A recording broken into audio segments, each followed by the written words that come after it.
Today we are doing part 2 of our 6-session series. With last week for session 5, we talked about creating enabling structures, and this is the second part of that session.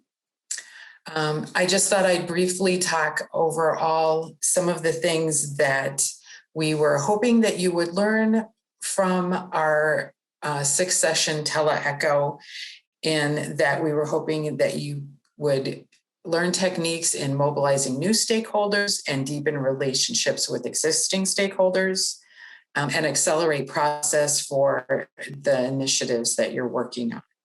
And some of the ways that we did that was working on that short, compelling call to action, story of self, and then also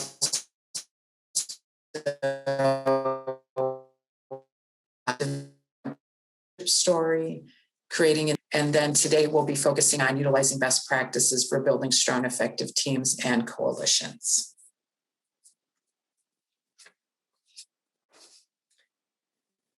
So really, the purpose of this particular session is to get your team to look at how coalitions are formed. And this is really using some best practice research that has been done regarding high-performing teams. The materials in this presentation today come from research that was provided by Richard Hackman and Ruth Wegman from Harvard University. And when we send out the summary information, I'll provide that citation as well, because after we did some of this learning, I really looked into their research, and I found it to be very interesting because they interviewed high-performing leadership teams and really sort of did a deep dive into what were some of the main elements for those teams and why were they functioning so well. So we'll go over some of those components today.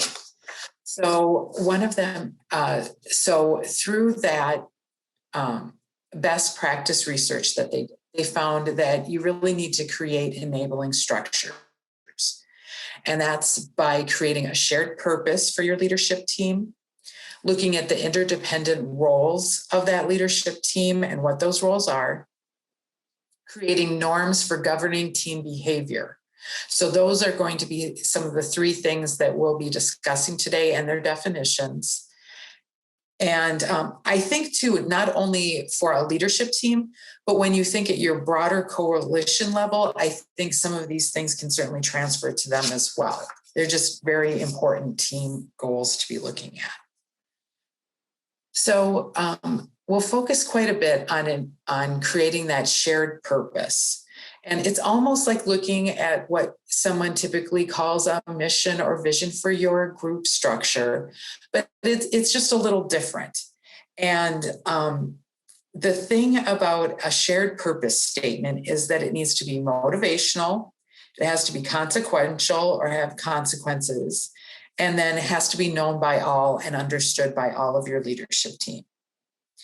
So I'm sure many of you have tried to craft mission statements in a group effort before.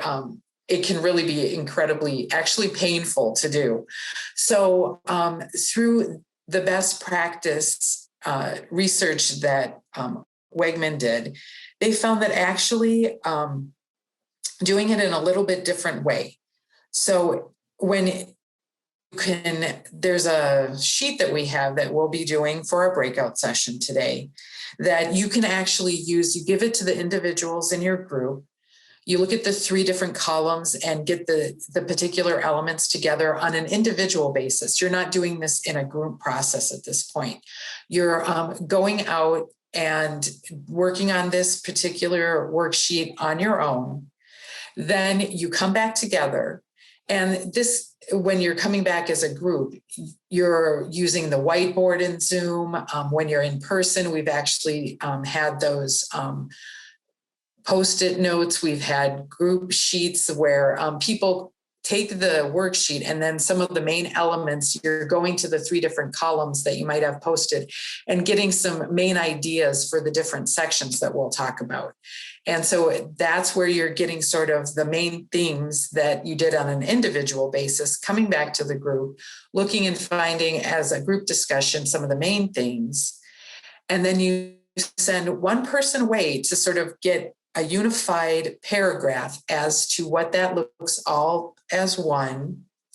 The group ratifies it, but it's a little bit of a living document where you're looking at that paragraph over time and refining it. So finally, the group has a really unified shared purpose that everybody really understands. So here's taking a look at that. So when you take a look at that in your participation guide, it's actually on page 20 of your participation guide.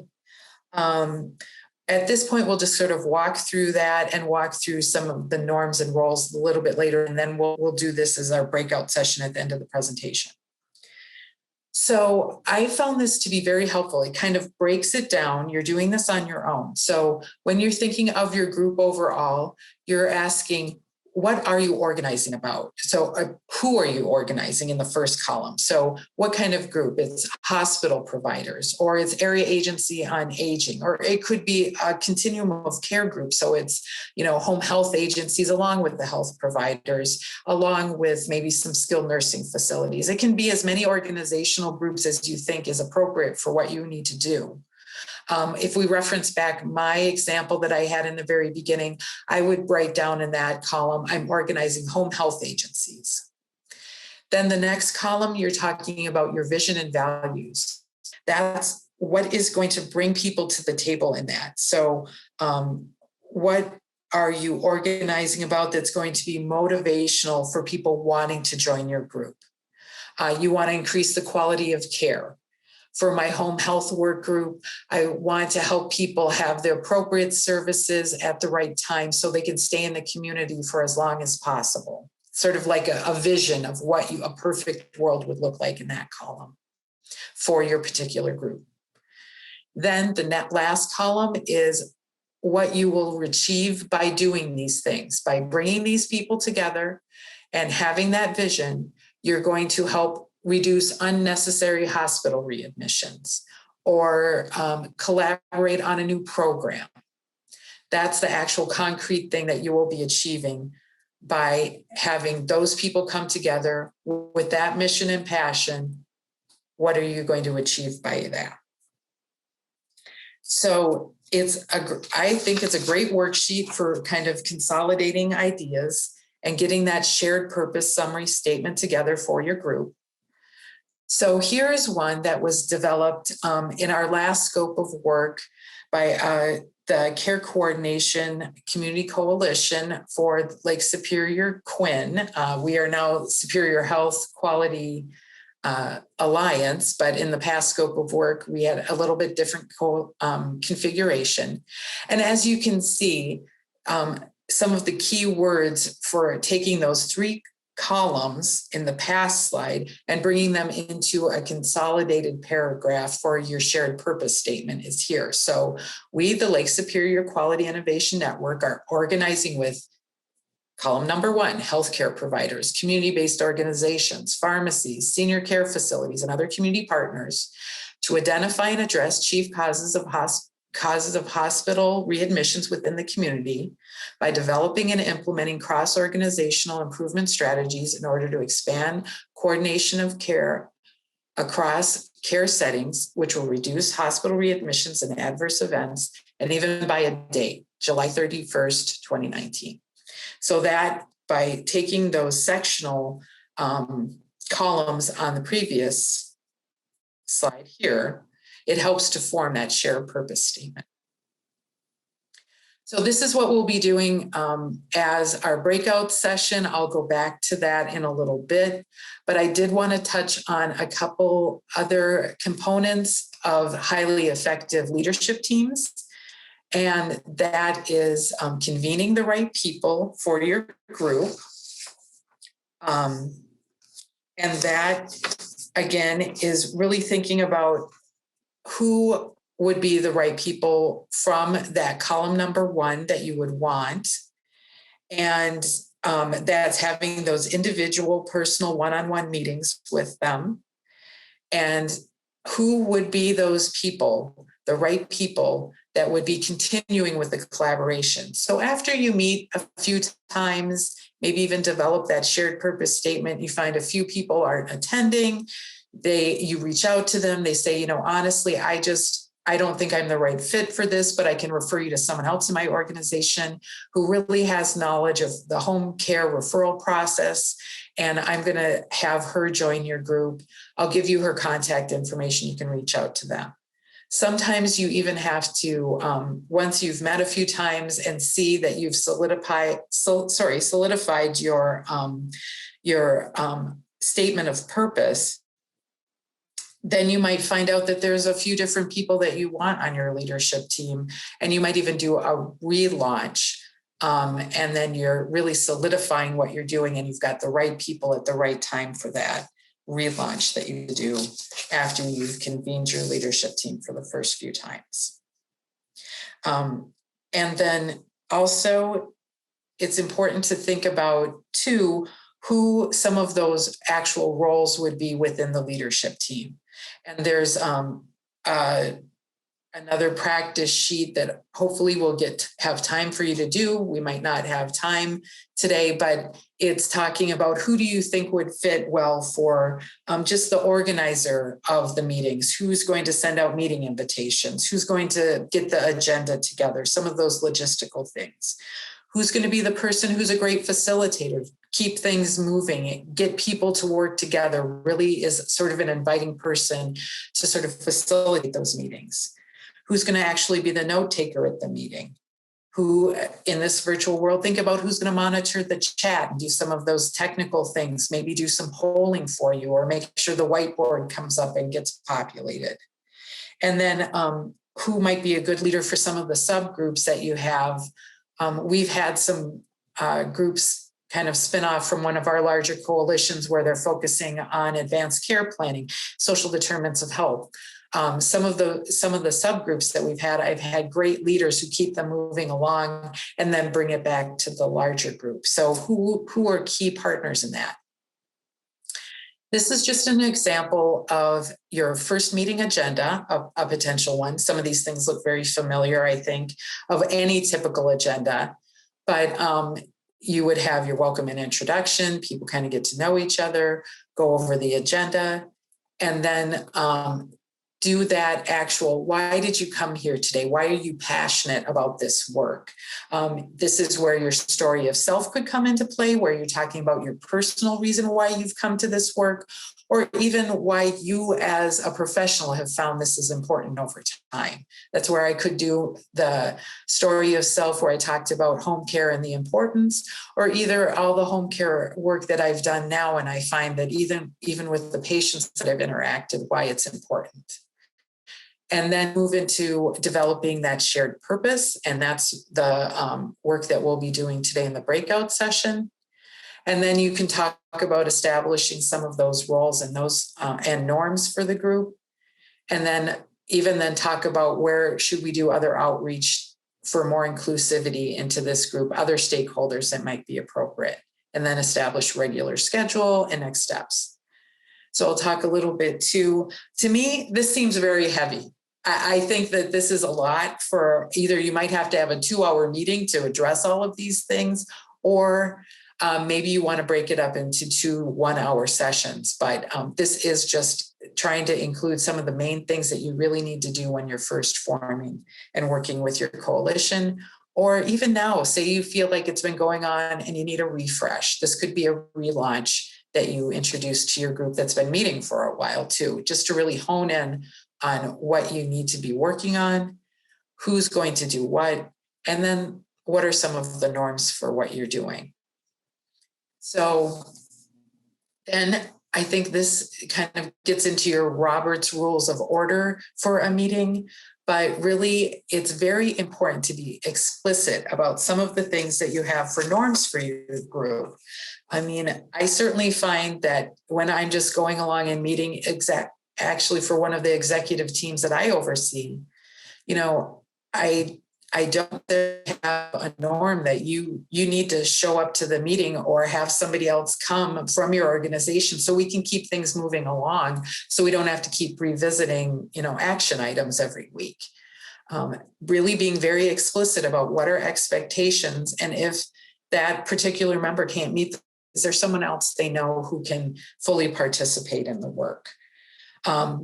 Just things like who speaks for the group. What are some rules around confidentiality? I know there's one organization that I go to, they have me sign a confidentiality agreement that I won't share data that's introduced because they share sniff data of people who are seeming to perform well in certain areas and not. I'm not going to share that data outside that group. Even, are you letting people text or email during the group? Is that okay or not okay? And there's deadlines. And what is the process for getting work done? Even some groups have gone so far as to, if someone's late to the meeting, you have to share a song, or if you're late to a meeting, you have to share a recipe with the rest of the group. Just something fun to keep people there on time, so they know that there's consequences for not being there on time for the meeting. I personally have not had too much success with that sort of example. I've had more success with just saying, look, if I start my meetings on time, if you don't make it on time, I can't give you a summary. If you're 5-10 minutes late, we're going to keep moving along. And just by having that behavior of me being on time and starting my meetings on time, most of the time I have pretty good attendance right at the top of the meeting. So just some of those things, but actually having those spelled out, people know what they are, really being very clear on that is very important when you're talking about what kind of norms do you want to have for your group and what are agreed upon for the group. So here, this is something from our last work as well. This is a care coordination team rules from actually Stratus Health, where Nancy and Janelle are from.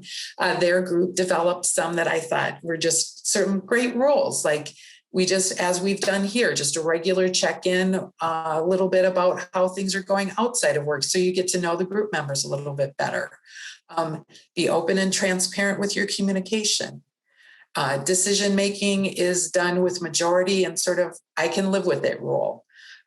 Something I think about right now regarding that is we have lots of educational initiatives right now that we're introducing, and we're trying to prioritize them. So for example, if the group I'm attending really thinks that sepsis is the most important thing, and we've got a training module for that, but I really want to have a heart failure initiative start. I might have to negotiate that. Everyone wants to do sepsis first, but I can live with that. I know it's very important, but as long as I know from the group that my heart failure initiative might come next or within the near future, I can live with it. That's okay. But kind of negotiate some of those things so you don't have to always get 100% consensus on everything, so you can keep things moving along. Be timely with your responses to emails. Always have a shared area for documents that everybody's working on. These are just some of the group norms that this particular group worked with. And I thought that, just so you have an idea of what we're talking about when we're doing that, I thought it was a really great example. So now go back a little bit, and shortly we'll break out into small groups. I think it'll be groups of 2 again, probably, for this discussion. Okay, thank you, Jessica. Looks like she's got it organized that way. And so again, I want you to look at page 20 in your participation guide and take a look at this. And for like about 5 minutes, just work through the columns, like who are you organizing? What would the vision and values of the group be? And then what do you want to achieve for your group? Just do a little actual walkthrough on this and look through some of the examples within the guide. Give it a try, and then we'll have 5 minutes for discussion with your partner. and sort of talk through it, how you thought it went. If you want to take maybe a little bit more time, you can, and then maybe we'll have 15 minutes for the breakout session. So 5-10 minutes about developing your own shared purpose, and then talk it through. See if you can actually, then there's even a space in the guide, I think on page 21, for writing out the shared purpose. So you do the columns and then see if you can actually write it out into about a paragraph shared purpose. Discuss it with your partner, see if they have any input or how they might want it clarified a little bit, and then we'll all reconvene. If you have extra time, which usually we don't, you can then go on to the next pages. I think it's 22 and 23, where you move into seeing who might be actual great members for your leadership team and some of the norms you might want to have for your team. Those are also things you could start working on. But really, I think that focusing on the shared purpose is something that would be great. And then if you have extra time, you can look at the next pages and see if you want to develop some of those other parts that really create a great leadership team. So I think at this point, why don't we have people break out into your sessions, and specifically it's on page 20 in your participation guide. Give it a try, and then work through it, have a discussion with your partner, and then we'll bring it back to the larger group.